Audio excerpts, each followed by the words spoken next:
Hello sa inyo mga boss, ang gagawin nating video ngayon ay malaki may tutulong sa ating mga nagpaparenta rin ng video okay machine. Dahil iisa-isahin natin yung mga nagiging problema o sira ng pindutan ng ating video okay. Lalong-lalo na kapag nangyayari ito sa ating mga customer mismo. Dahil dyan, panoorin nyo ang aking video hanggang dulo para malaman nyo. So tara mga boss, samahan nyo ako. So ngayon mga boss ay isa-isahin na natin yung mga kalimitang nagiging problema o sira ng pindutan ng ating video okay. So unang problema ay yung may pumipindot mag-isang pindutan. Kahit na anong pindot natin sa ilang pindutan, iisa pa rin yung pumipindot. So ayun, una yun. Pangalawa, yung may ilang pindutan na ayaw talagang pumindot. Pinipindot natin yung iba ay pumipindot siya pero may ilan o isa na ayaw talagang magpindot. So pangatlo ay yung talagang walang pumipindot na kaya na isa o hindi siya nagre-response sa kanyang player. So ayun, pag-usapan natin yun at susolusyonan at ipapakita ko sa inyo yung kung paano siya ayusin. So gawin na natin. So ayan mga boss, ang una nating problema ay yung may pumipindot mag-isa o nakapindot siya ng diretso. So ayan, sample natin ito. Magpindot tayo ng ilang numbers o ibang numbers. So ayan, kung mapapansin nyo, nagpindot ako ng 6, 8 ang pumipindot. Pindot pa ako ng iba. So yun, nagpindot ako ng 7, 8 pa rin. Pagka ganyan, sa akin, alam ko na agad na yung 8 ang may problema. So kahit na anong pindot natin sa iba, talagang 8 pa rin. Minsan, magpindot tayo, ipindutin natin yung mismong pumipindot, ayaw talaga. So ayan. So 8 pa rin. Ngayon, bubuksan na natin ito. Ipapakita ko sa inyo yung kanyang micro switch. So yung idea ko ay yung yung micro switch ng 8 talaga ang may problema. So ayan, bubuksan natin.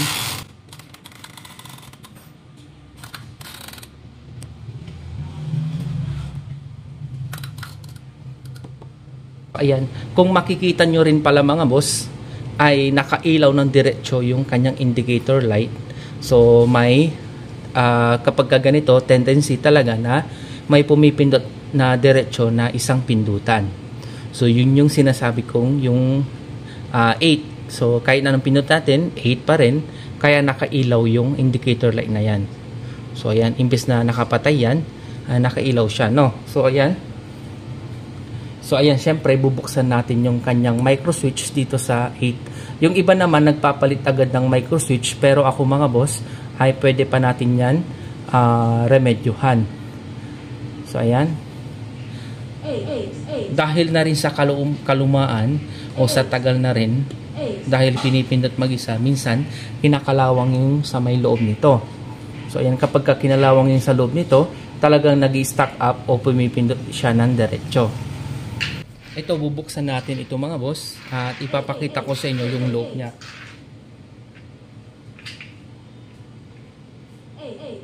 Ayan o. Nung ginagalaw ko, talagang pumipindot siya. Ibig sabihin, talagang nakapindot siya ng diretso. Ayan. So, bubuksan natin. So, ayan. So, dahan-dahan lang sa pagbukas mga boss kasi may spring sa loob. Minsan tumatalsik yan, no? So ayan, kung mapapansin nyo, yan, so i-zoom ko lang mga boss. Yan, yan yung loob ng micro switch. So ayan, yan o, pinipindot ko, pero yung itong kanyang, yung contact nyan ay talagang nakapindot ng diretso. So ayan mga boss, pagka ganyan talagang yung 8 lang ang pumipindot kasi nakapindot siya ng diretso. So ngayon ang gagawin natin, tutulak natin kasi ito parang na ano siya, nag-stack up talaga sa kakapindot, no? Yan, ayusin lang natin. Ayun, so bumalik na siya. Yan. Madalas yun nangyayari sa akin mga boss dahil sa katagalan na rin ng micro switch o kinakalawang sa loob. Kung makikita nyo, may kalawang na yan, dyan sa loob, ito, kinakalawang yan. Kaya ang gagawin natin, lalagyan natin yan ng kaunting langis para tatagal yung ating micro switch. So ayan, kaunti lang. Wag lang natin lalagyan yung mismong contact na yan. Oh. Ayun, hindi natin pwedeng naglagyan yan. Ito lang, kaunti lang naman.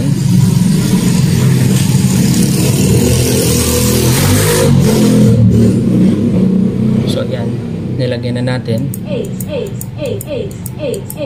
Pagka ganyan, tatagal ulit ang ating micro switch.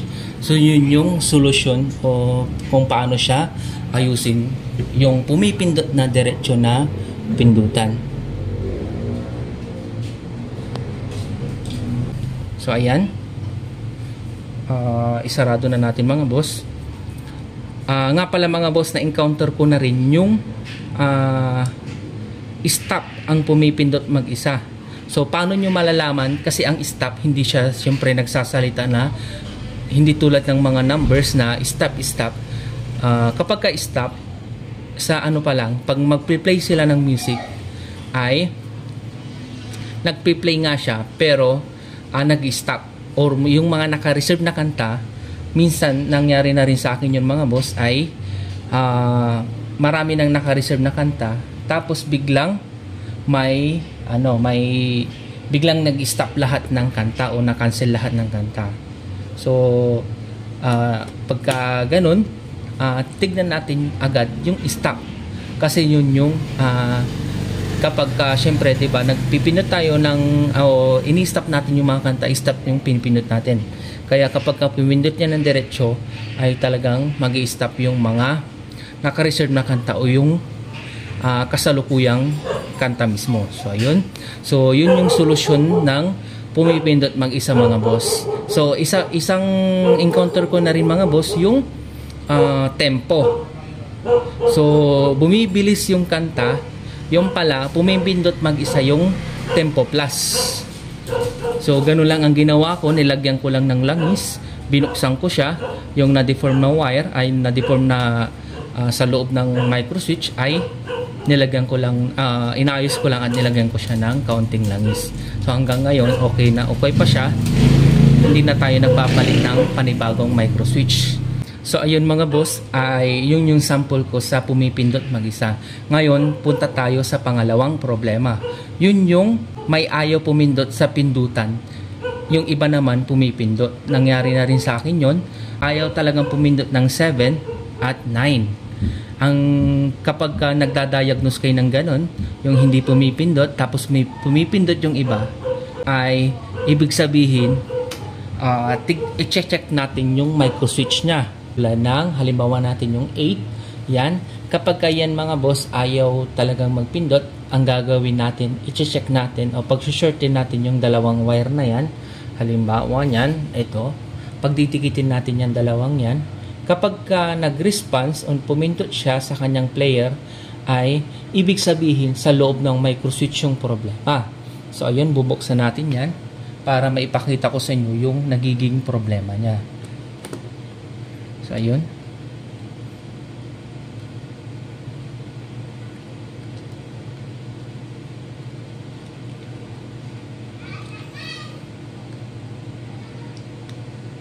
So ayun, binuksan ko na siya mga boss.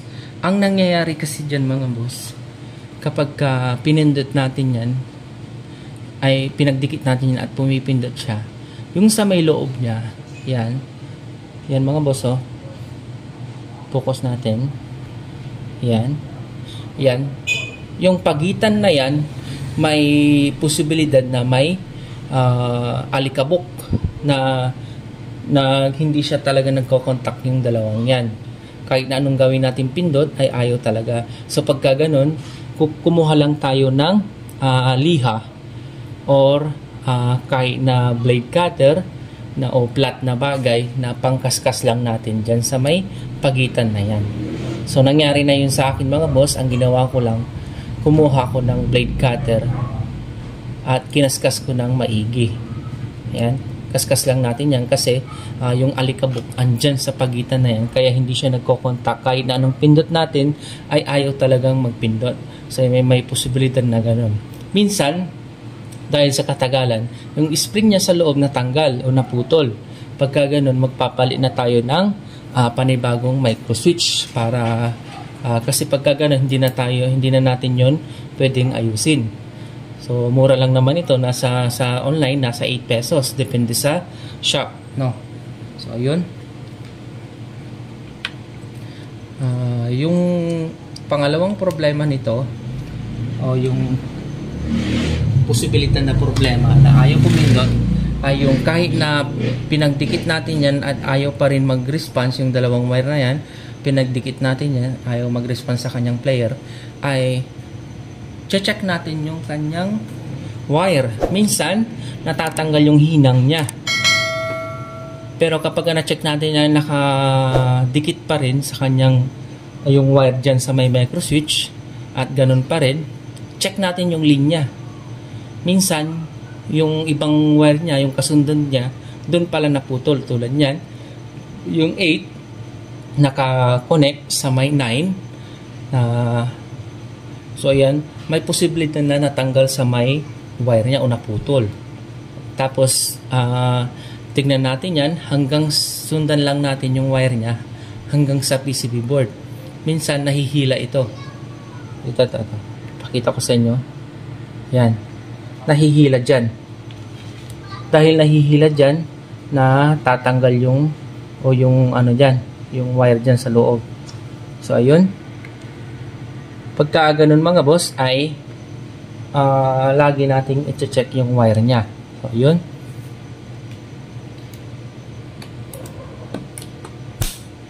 So ayun, so sana nasundan nyo yung punto ko at nasundan nyo yung kung paano ayusin yung ganong senaryo. So ngayon mga boss, punta na tayo ng pangatlong problema na ayaw talagang magpindot na kahit na isang pindutan sa ating player o hindi siya nagre-response sa kanyang player mismo. So ayun, pagka ganun mga boss, ilan yung posibilidad na problema na sinasabi nun? Unang-una natin gagawin dyan, syempre magpapalit tayo ng panibagong battery. Kapag nagpalit tayo ng panibagong battery, ganun pa rin, i-check natin yung kanyang indicator light, yung kulay red. Halimbawa niyan, ito. Yan. Yan mga boss. Kapag yung indicator light na yan, yung indicator light na yan mga boss, iilaw siya pag pumipin tayo. Ibig sabihin good yung kanyang supply ng battery. So ayun, pagka ganun, ang i-check natin na pangalawa ay itong kanyang sensor. May posibilidad na ito yung problema talaga niya. So magpalit tayo ng sensor. Pwede naman tayo kumuha o mangahoy sa mga may sensor tulad ng remote control. So pagka ganun, ayaw pa rin niyang mag-response sa ating player, ay ibig sabihin sa kanyang board na. So ayun, nangyari na yun sa akin mga boss. Nilalagyan ko siya ng battery, ay umiinit itong kanyang IC. So ayan, ibig sabihin talagang may problema sa kanyang PCB board. Hindi lang sa kanyang sensor, sa kanyang PCB board na mismo. So ayun, kapag ganun mga boss ang senaryo o nangyari na sa inyo, ang gagawin nyo doon ay magpapalit na kayo ng o magre-rewiring na lang kayo kasi magpapalit kayo ng PCB board. Yan. Pero kapag ganito namang PCB board ang nabili nyo, yung natatanggal yung kanyang wire tulad nito, ito, yung natatanggal yung kanyang wire, maganda siya kasi tatanggalin lang natin ang PCB board, papalit natin at ikakabit lang na ganyan. Pero kapag yung nabili yung PCB board, yung naka diretso o built-in yung kanyang wire, ay ang gagawin nyo na lang doon ay magpapalit kayo ng panibagong PCB board at magre-rewiring na lang kayo, no? So, syempre sa pagre-rewiring naman o pag-wirings ng pindutan ng videoke, may ilan akong video about sa step by step at tutorial videos about sa pag-wirings ng pindutan ng videoke na ang ginamit kong player doon mga boss ay Platinum Piano XLSD at Platinum Capital 2. So, yun, kung same tayo ng player, pwede nyong panuorin yung video kong iyon. So may pangatlo akong video about sa pindutan rin, yung ginamit kong player about na Hyundai naman.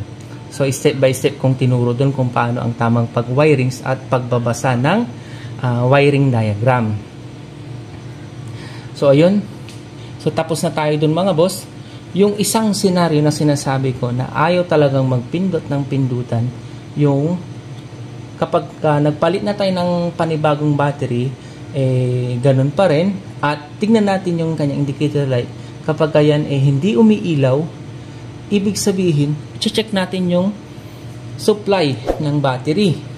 So ayun, pero nagpalit na tayo ng panibagong battery, ganun pa rin. Ang i-check natin yung kanyang battery case. Na-encounter ko na rin yun dito sa kanyang battery case. Ayan. Ayan mga boss. Ayan. Focus natin. Dito sa kanyang battery case, naputol pala yung wire dito sa loob. So, titingnan natin kung putol siya. Pagka ganon, magpalit na tayo ng panibagong battery case kasi mura lang naman siya. Ayan.